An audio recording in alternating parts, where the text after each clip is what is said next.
The Rodriguez Show. And we are back on the Rodriguez Show, and we have our only guest for this episode. The last time he was here was May 27, 2016, 6 years ago. Damn. And he's back. Give it up for DJ C-Rock. What's up, man? How are you, man? Sir. How's it going, man? Good. Yeah, it's good to see you, man. It's been a long time. I know, it's been a minute. It's good to see you. I was like, damn. 6 years ago? Crazy. And we'll do the plugs right away. They can follow you on Instagram at djc.rock, R-O-C. It's djc.roc. And you're going to be performing at June 11th at the East End Block Party, June 12th in Costa Mesa, and then August 6th at the Cookies Show that has so many of our homies there. That's a great show. We're going to be there too. So yeah, they can follow you on Instagram for more information on those dates. And man, how you been? How has the 6 years treated you? Man, it's been a journey. You know, I've been doing a lot of events, doing a lot of different things out of the music industry. Yeah. That's been actually helping me with the music as well, so it's really cool. You know, I've been bouncing around different things. Yeah. Are you, well, I have to ask you this because I remember the last time you were here. Are you still lost in the sauce? Do you remember that? Yeah, I do. That's so funny. Nah, I'm definitely not lost in the sauce. Not lost in the sauce I found the sauce now. So if anybody hasn't heard the first interview, which was 6 years ago, you know, give us a little intro on how you got started, you know, DJing, how you got started even with your passion of music. So basically it was a passion growing up. I started when I was in sixth grade, so I was about like 10. Yeah. And I was just very interested in music. I was like to, make mixes, like burn a bunch of CDs together, make a bunch of songs, and then I would sell them. And then basically that's how I kind of got into like wanting to be a DJ. Started going to like parties at a young age because I had like older sisters. Yeah. And that basically kind of got my interest into it. I was like, dang, there's no really party without the DJ. Yeah. Right. And that's true. Yeah, from there I saved up, got equipment. I got a controller, NS7, and then I got like 2 DJ lessons, then practiced for like 2 years straight. Damn. Nice. And so how long ago was that? It's about 12 years now. Dang, 12 years. That NS7, dog. Yeah. Crazy. Throwback. Yeah, bro. That's hard. Yeah. I used to love that controller, and I never got it, but that shit's tight as fuck. I just could never afford it. That's cool, man. So when you were here, you had already been doing it for a while. But how has like your role in the scene been changed in the last years? How have you seen it grow? I think I definitely took more role into performance DJing as well. You know, showcases, a lot of stuff like that. A lot of other DJs maybe weren't just doing it right at the time. Yeah. And then I kind of just made connections with a lot of people. Besides that, I was reaching out to a lot of artists. You know, I was really into like new music and wanting to try to help artists, you know, in the area, not in the area, branch out to, you know, San Diego, Inland Empire, other places like that. Yeah. And, you know, that's how I really branched out. And same with the clubs and stuff like that. Yeah, because I know that you have connections with like the Yoast and like you're working on so many events, man.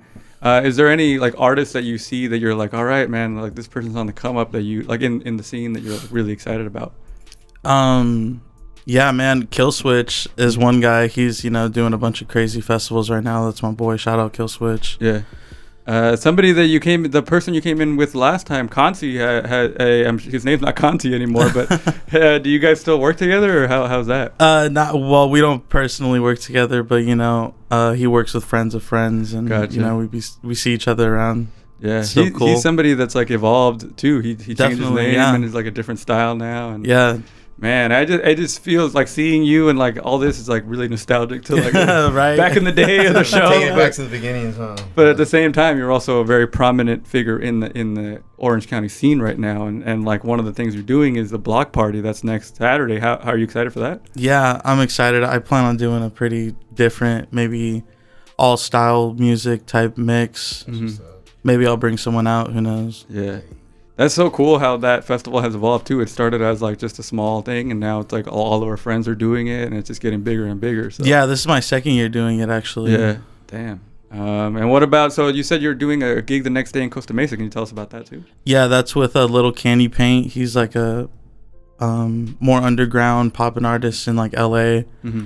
A bunch of other artists are definitely going to be on it. Thrax Flare, sorry. That's an interesting name. Yeah, he's from Orange County. He's popping. Yeah. I might play some of his stuff later, but he's going to be headlining the show as well. Mm-hmm. I'm going to be DJing the whole show. I know there's a bunch of other sick artists going to be on it. Yeah, that's dope, man. Where's that going to be at? It's in Costa Mesa. I'm going to have more information on my Instagram about it. Cool. Like I said, djc.rock on Instagram for that. Man, we're excited to all the gigs you have coming up. But I want to look into your past a little bit. You've accomplished so many things so far in your music career, and one of them was being on Be Real TV. And you did you do that a couple times or just once? Yeah, I was on there for like 2 years. Damn. Nice. Damn. How did you get into? How did that happen? So my boy, his name's Cray OC. He basically hit me up to be on the show for like a special guest appearance, and I kind of just went into it. And I was like, I'm just gonna like do a crazy set, and then hopefully they like fuck with me. And then basically they were fucking with me, and they wanted me to keep it going. And then basically when COVID happened is when I kind of like stopped. Yeah. But you heard it. Go ahead. I was gonna say, I had seen all your clips and shit, dude. Like you would be posting like you were always on the show and stuff.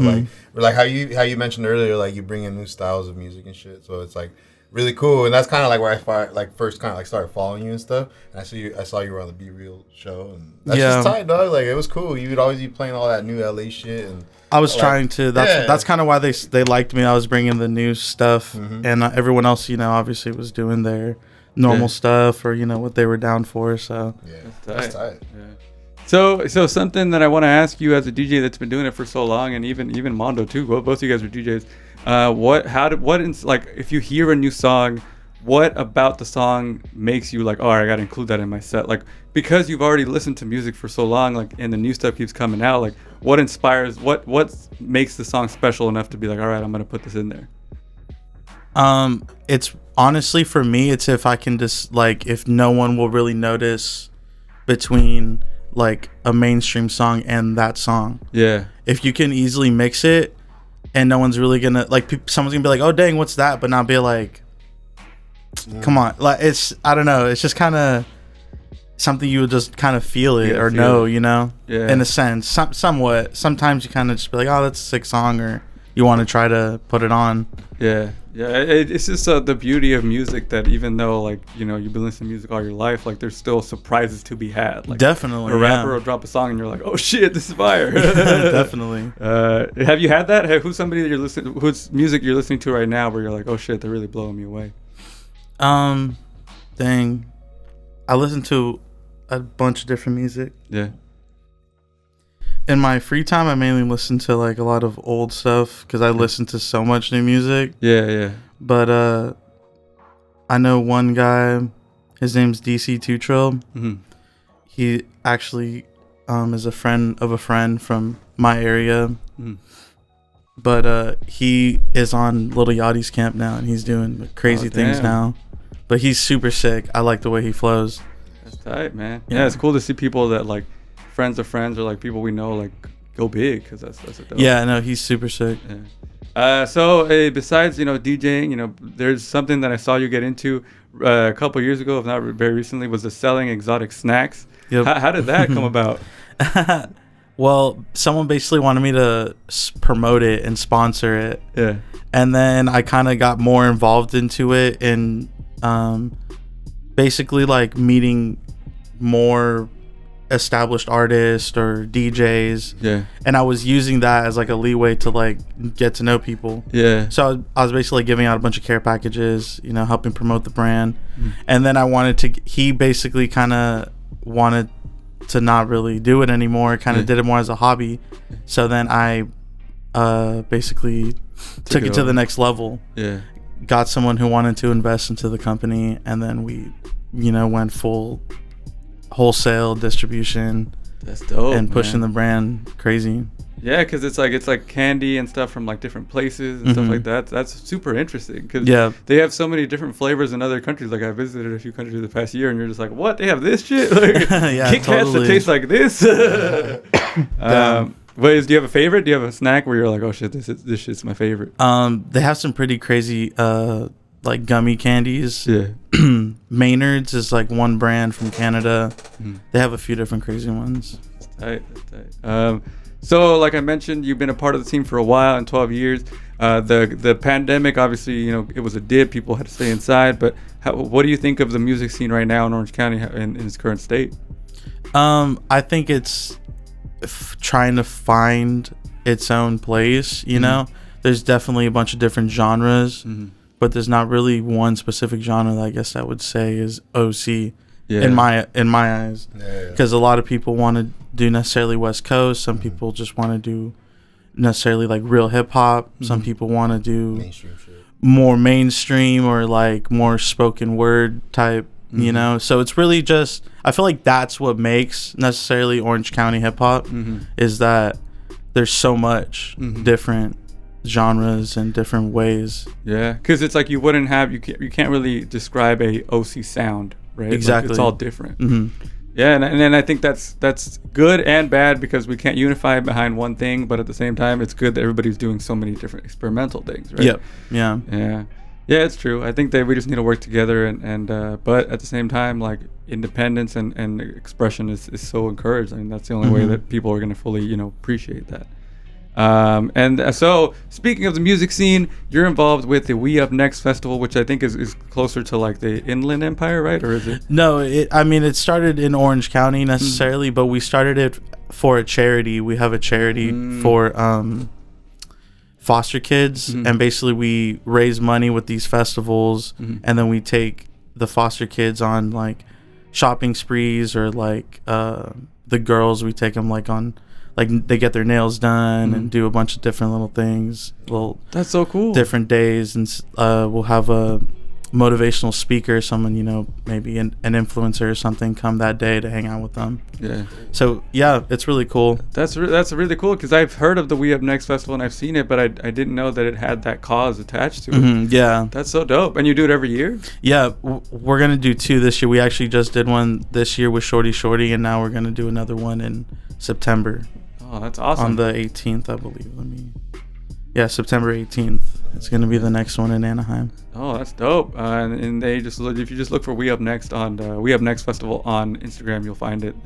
They've been doing it for years, right? Yeah. And then so I also wanted to ask you, as somebody that has accomplished so much in the music scene, what do you look for? Like, what is your goals for, like, hey, like, this is what I want to do next? You don't have to like reveal your plans or anything, but like, what's the master plan now that you've kind of established yourself as somebody here that can do it? I think the next biggest plan is, I would say DJing out of state, possibly, you know, maybe a residency in like Miami or like Vegas. That kind of could like solidify something bigger. I could possibly bring out artists in those areas, you know, break more music in that sense, and then possibly just move it from there. Yeah. That's my next plan in a sense. Maybe radio. Yeah. Yeah, it's always good to, you know, have your own, you know, platform to showcase other people. Yeah. And I always encourage people that want to start podcasts to do it because it's like it's what you bring to the table. So I'm sure like C-Rock's edition of a podcast, his radio show is going to be different than what we do, and everybody has their own thing, you know? That's definitely dope. So we're excited to see you perform at the block party and all over Orange County this summer, and you're going to do a DJ mix for us here on the show. Before we do that though, we have this segment called 60 Seconds With. It's just like the speed round of questions. You think you can handle it? Okay. All right, I'll pull them up right here. All right, we're going to start with favorite cartoon character. Scooby-Doo. Favorite song right now? Ooh, dang. Dude, the timer's intimidating, dude. Dang. We can skip it if you want. Let me go back to that one. Okay. One word to describe you when you were a kid. Silly. Do you have a hidden talent? Man, no. I'm bad at gaming. Indica, sativa, or hybrid? Hybrid. Netflix, Hulu, or HBO? Ooh, right now HBO. Name of your best friend in high school? Frank. First CD you ever bought? Aaron Carter. First song you illegally downloaded. That was a good one, by the way. I just took me a second. I was like, Eric Carter. Because my parents never let me forget it. Legally downloaded. Dang. I'm not sure. LimeWire, though. Favorite movie? Super bad. And your favorite thing about music? Oh, it's a vibe. There you go. And that was 60 Seconds with C-Rock on The Rodriguez Show. Well, there's so many things you're doing in Orange County, and they can follow you at DJC_Rock, ROC. And we'll show it on screen as well. Mm-hmm. And yeah, man, is there anything else you wanted to plug? Is there anything else you want people to know? Go buy exotic sodas and snacks, www.exoticclub.com. At Exotic Club Co. Follow me on Instagram. And yeah, have a good one. All right. Yeah, we'll show the plugs for the exotic snacks on the screen as well, so people can go to that and get some exotic snack. I'll hit you up too for an order because it looks good. No, I'll hook you guys up next time I see you. All right. Sounds good.